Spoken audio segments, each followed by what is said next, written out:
మెంటాలిటీకి ఏం పేరు పెడతారు? వేషధారణ అంటే నటించడం కదా.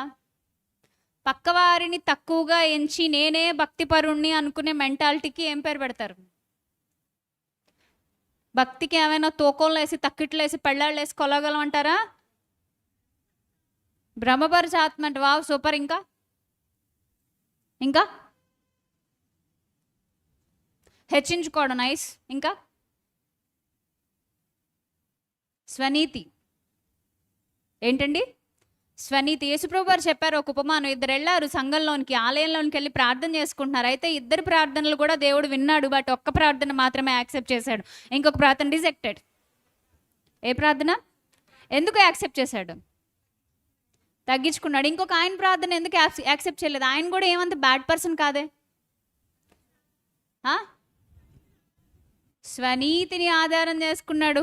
నేను వీడిలాగా బ్యాడ్ కాదు ప్రభా, నేను చాలా వెరీ గుడ్ అనుకున్నాడు అనమాట.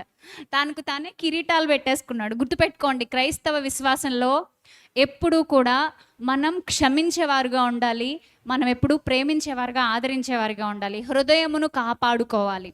దానియేలు హృదయమును కాపాడుకున్నాడు. రూట్స్ అంటూ ఉంటే ఎక్కడుంటాయి? హృదయంలోనే ఉంటాయి. రూట్స్ అంటూ మొదలైతే మహావృక్షాలు ఎక్కడి నుంచి పుడతాయి? హృదయంలోంచే పుడతాయి. దానియేలు పేరైతే మార్చారు, అతను రూట్స్ మాత్రం తీసేలేకపోయారు. నీ హృదయంలో నుంచి జీవజల నదులు వస్తాయని చెప్పాడు. అది నిజముగా దానియేలు జీవితంలో నెరవేరింది. బికాస్ ఎలా మీరు చెప్పగలరు అంటే, ఒక రోజున కల వచ్చింది రాజుగారికి. అదేం విచిత్రం, అదేం పైత్యమో తెలియదు, కళ మర్చిపోయాడు, భావం మర్చిపోయాడు. వాళ్ళందరినీ పిలిచేశాడు. అందరూ రావాల్సి